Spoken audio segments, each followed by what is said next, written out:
नींबू की खटाई हो या टमाटर की खटाई हो या इमली की खटाई हो, वो खटाई केवल दूध फाड़ सकती है। आप नींबू की खटाई दूध में मिलाओ तो फाड़ देगी। नींबू, इमली, आम की खटाई केवल दूध फाड़ सकती है, पर कपट की खटाई तो भाई भाई के रिश्ते को फाड़ देती है। पति पत्नी के रिश्ते को कपट की खटाई फाड़ देती है। जेठानी के बेटे से जेठानी से कितना कपट है, देवरानी के बेटे और देवरानी से कितना कपट है। सास अपनी बहू के साथ और अपनी बेटी के साथ कितना अलग व्यवहार करती है। बहू आएगी तो देखना भी पसंद नहीं, और बेटी आए गले लगाएगी, अचार भर भर के देगी, झोले में भर के ले चली चली। देसी घी बहू ना देखने पाए, चुपके से ले चली। एक साड़ी और घुसा देगी झोले में, झोला भले फट रहा, जगह नहीं, ठूंसती जा रही अम्मा। बेटी के लिए प्यार टपक रहा। बहू के लिए फटी साड़ी नहीं देती हो तुम, और बेटी आई तो ये दो वो दो, हम मना थोड़ी करते हैं, पर बेटी को जितना दे रहे हो बहू को भी दो। वो बहू नहीं है आपकी, वही बेटी है आपकी। ये तो आपने दान कर दिया, कन्यादान। उसे तो कन्यादान उसका लिया है, वो तो ली हुई है, ये तो दी हुई है। दी हुई से इतना प्यार है, ली हुई से प्यार नहीं है। ये कपट है कि नहीं? बहू के लिए अलग व्यवहार सास का, और बेटी के लिए अलग व्यवहार सास का। ये कपट है या नहीं? बोल दो हाँ या ना। इसी को न कहते हैं कपट। जबकि विपत्ति में काम बहू ही आएगी, बेटी ना आएगी वहां से। लेकिन मां का प्यार बेटियों में ज्यादा है। और सास को ऐसा लगता है कि हम बहू के छिप करके बेटी को ये दे दें, वो सब देख रही है, उसे सब पता है। आपकी बेटी आए तो बिल्कुल मान सम्मान दीजिए, उसे साड़ी दीजिए, पायल दीजिए, अचार दीजिए, पापड़ दीजिए, देसी घी दीजिए, लेकिन चोरी से नहीं दीजिए। सासें ना चोरी से देती हैं, बहू की चोरी से, बहू ना देख ले। जबकि बहू ने सीसीटीवी कैमरे चिपका रखा तुम्हारी साड़ी में, उसे सब पता, वो सब देख रही है। और तुम्हें क्या लग रहा है वो नहीं जानती? वो सब जानती है। फिर रात को अपने पति से क्या कहती है? पति बोला जरा अचार लाओ, नहीं है अचार, कहां चला गया? तुम्हारी बहन आई थी, पूरा लेगी भर के तुम्हारी मां ने दे दिया। पति बोला जरा देसी घी लगाओ रोटी में, सूखी चुप, अरे क्या लगा है, आई तो थी, चुड़ैल सब भर के ले गई, सब ले गई। ले भले कुछ ना गई हो, पर वो कहेगी सब ले गई। और ये कहने का मौका सासें देती, और ये कपट है। इसे क्या कहते हैं? कपट। ये कपट तो तुमसे छूटा नहीं, और नींबू छोड़े बैठी हो, इमली छोड़े बैठी हो, वो कह रही हो संतोषी माता नहीं मिली, अभी 10-20 पीढ़ी ऐसे बैठी रहेगी तो न मिलेगी। जो छोड़ना है वो आप छोड़ते कहां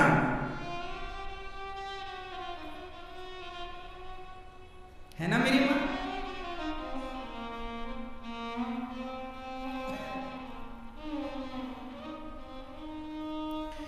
घर में जो आज ना 90% हमारे देश में ननद और भौजाइयों की पटती नहीं। 90%, 10% तो बहुत अच्छे से रहती है बहनों की तरह, बस 90% हमारे देश में ननद भौजाई की नहीं ज्यादा पटती, मतलब तालमेल बनती नहीं बनती। क्यों? इसमें सबसे बड़ा जहर घोलने का काम कर देती है सास, दोनों के रिश्तों को फाड़ देती है। यही कपट करके चोरी चोरी बैग में भरना, यही सब करके। ईमानदारी से दो ना। बहू से कहो बहू जरा बेटी आई है, जरा उससे साड़ी, बेटे से बोलो बेटा कल बढ़िया साड़ी लेके आना, तेरी बहन आ रही है, देना, अचार दे, जो देना दो, ईमान उसी से दिलवाओ। यदि आप अपनी बहू से दिलवाओगी तो वो रिश्ते बने रहेंगे। और चोरी करके आपने कपट किया और फिर ननद आती है एक दिन के लिए और क्या कहती है, भाभी आप हमारी माँ का ख्याल नहीं रखती। तो भाभी मन में कहती है तू ही रखने रह जा, यहां इतनी चिंता तो ले जा घर। आप लोग भी ना इतना उपदेश ना किया करो तुम्हारी भाभी को, तुम अपनी सास का कितना ख्याल रख लेती हो। हर बहू अपनी माँ की तरफ तो देखती है कि मेरी माँ का ख्याल मेरी भाभी नहीं रखती, लेकिन बहू ये नहीं देखती कि मैं भी तो बहू हूं, मैं अपनी सास का ख्याल रखूं। यदि हर बहू अपनी सास का ख्याल रखे तो आपकी माँ अपने आप सुखी हो जाए। लेकिन आप अपनी बहू अपनी सास का ख्याल नहीं रखती हो, परंतु माँ की पूरी चिंता, और सासें अपनी बेटी की पूरी चिंता है। बहू का ख्याल बेटी का ख्याल है, बहू का ख्याल नहीं है। यदि सास बेटी से ज्यादा बहू का ख्याल रखने लग जाए और बहू माँ से ज्यादा सास का ख्याल रखने लग जाए तो आधे घर में 90% खुशहाली तो घर में यूं ही आ जाएगी, केवल इतने से विचार बदलने से। हाँ या ना? बात सही है या गलत? लेकिन आप लोग ना बदल नहीं पाते। सास बिल्कुल सास की भूमिका में रहती है, बहू बिल्कुल बहू की। अरे इंसानों की तरह रहा करो, सास की तरह बहू की तरह नहीं, प्यार मोहब्बत से एक ही घर में रहना, हंसते रहो मुस्कुराते रहो और छोटी छोटी बातों को ना ज्यादा बोला ना करो किसी से। अब आपके घर में क्या समस्याएं हैं, जरा सास बहू की बात हुई नहीं कि आप पड़ोसन के घर जाकर के सास का और बहू का, बहुएं जाके सास का दुख रोती हैं और सासें जाके बहुओं का दुख रोती हैं कि मेरी बहू ने ऐसा कहा, मेरी सास ने ऐसा कहा। और किससे रोते हो आप? पड़ोसियों से। वो पड़ोसी तुम्हारी मजाक उड़ा रहे हैं, इनके घर में तो आग लगी है। एक बात बताएं, शास्त्र कहते हैं कि अपने अपने घरन का दुख ना कहियो रोई, सुन इठले हैं लोग सब, बांट न ले हैं कोई। आप अपने घर की बातें अच्छी हो या बुरी हो किसी से मत कहना, क्योंकि बातें आज हैं कल नहीं रहेंगी, पर आपने कह दिया तो वो सदा आपको कहेगा या कहेगी कि देखो तुमने ऐसा कहा था, ऐसा किया था अपनी सास या बहू के साथ। ये दुनिया जब तुम रो रो के बताते हो ना मेरी सास ऐसी मेरी बहू ऐसी, तो ये दुनिया भी रो रो के सुनती है और आपके जाने के बाद हंस हंस करके बताती है कि इनके घर में ऐसा हो गया। किसी को कोई फर्क नहीं पड़ता कि आप जीवन में कितने सुखी हैं या कितने दुखी हैं, दुनिया तो आपके मजे लेना चाहती है। हाँ या ना? इसलिए अपने घर की बातों को अपने घर तक ही सीमित रखा करो। पति पत्नी की बातों को भी किसी से मत शेयर करना। आपका पति अच्छा है बुरा है किसी से मत कहो, आपकी पत्नी अच्छी है बुरी है किसी से मत कहो।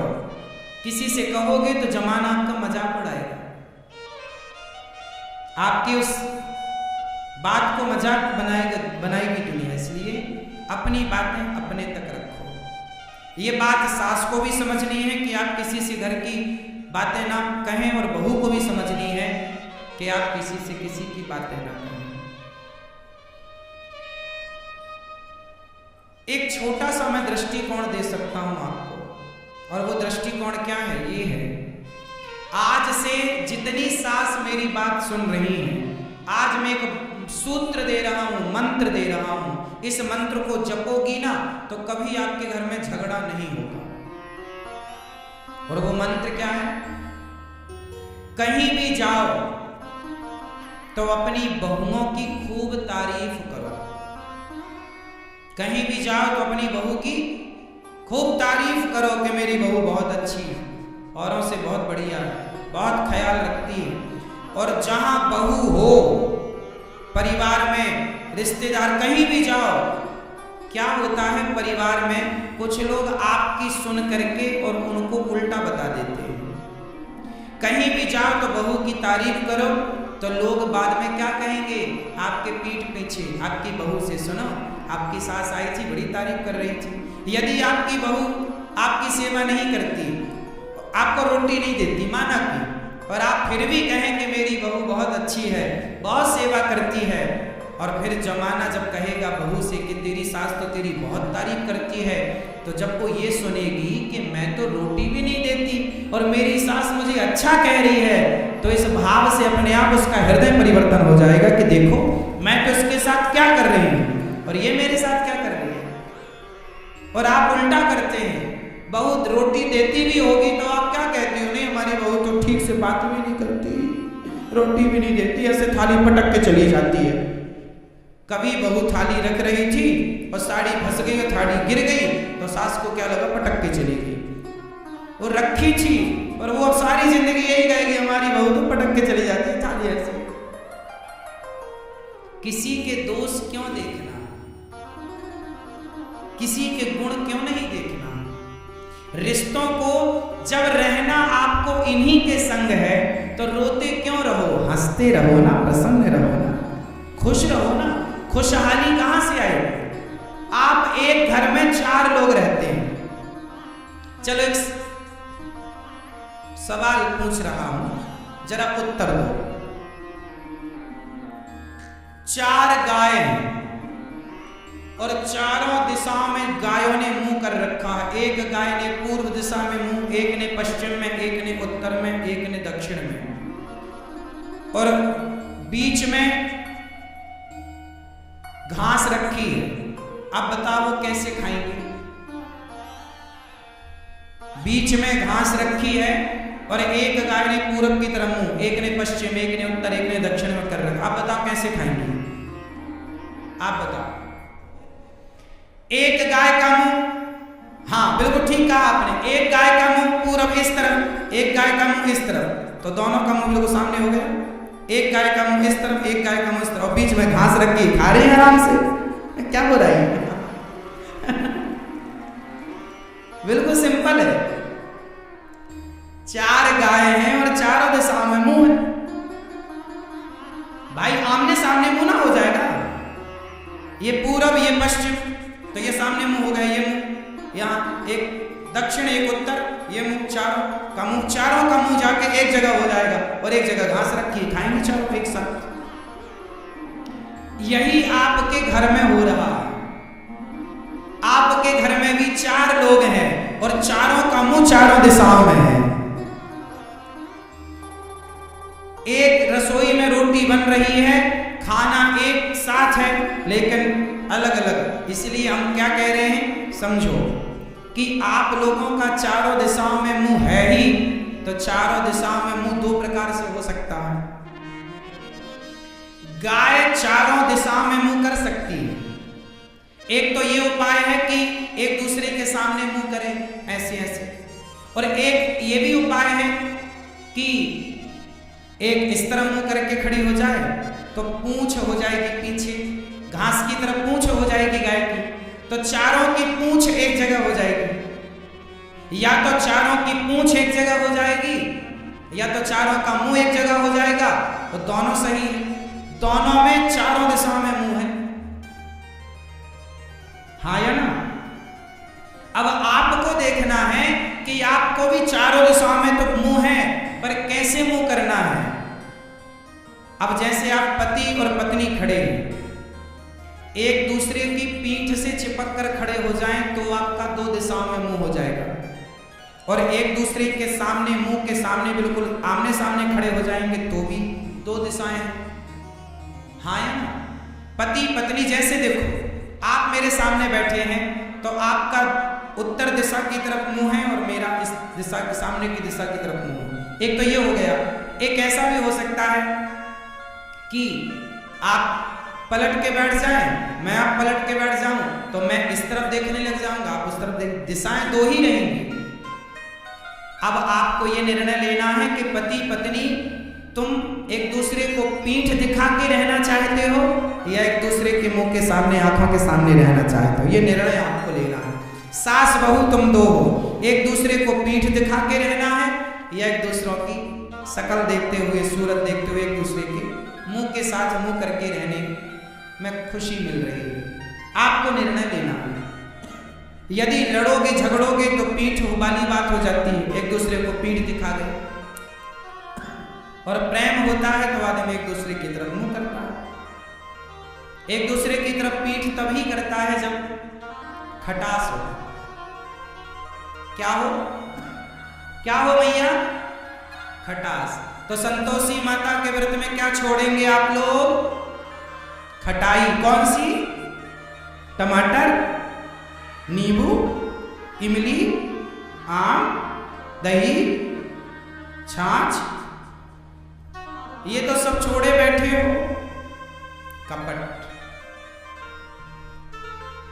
और प्रेम मोहब्बत से रहो, एक दूसरे के काम आओ, ये जीवन है। जो जैसा है, सास अच्छी है उसे स्वीकार करो, बुरी है जैसी है उसे स्वीकार करो, सेवा करो, अपने कर्तव्यों का पालन करो, बोलो कुछ मत, चुप रहो। जहां जरूरत जितने की बोलो। रिश्तों को बेहतर बनाने का सबसे बड़ा उपाय है इग्नोर। जो बात आपको पसंद ना हो इग्नोर कर दीजिए, सुनिए मत। हमारी जो बात आपको अच्छी लगे वो सुन लीजिए, जो अच्छी ना लगे मत सुनिए। पति की जो बात अच्छी लगे सुन लो, अच्छी ना लगे इग्नोर। पत्नी की जो बात अच्छी लगे सुन लो, ना लगे तो इग्नोर। सास की कोई बात अच्छी लगे सुन लो, नहीं तो इग्नोर। बहू की बात अच्छी लगे तो सुन लो, वरना इग्नोर। याद रखना ये मंत्र है, इग्नोर। बातों को इग्नोर करना सीखिए। आप लोग इग्नोर नहीं, इग्नोर मतलब नजरअंदाज, छोड़ो कल की बातें, कल की बात पुरानी। आप लोगों में क्या होता है कि जरा किसी ने कुछ कह दिया तो आप गांठ बांध के बैठ जाए, मुझे ऐसा कह दिया, ऐसा कह दिया सो कह दिया। याद रखोगे तो दुख होगा, भूल जाओ और आनंद से रहो।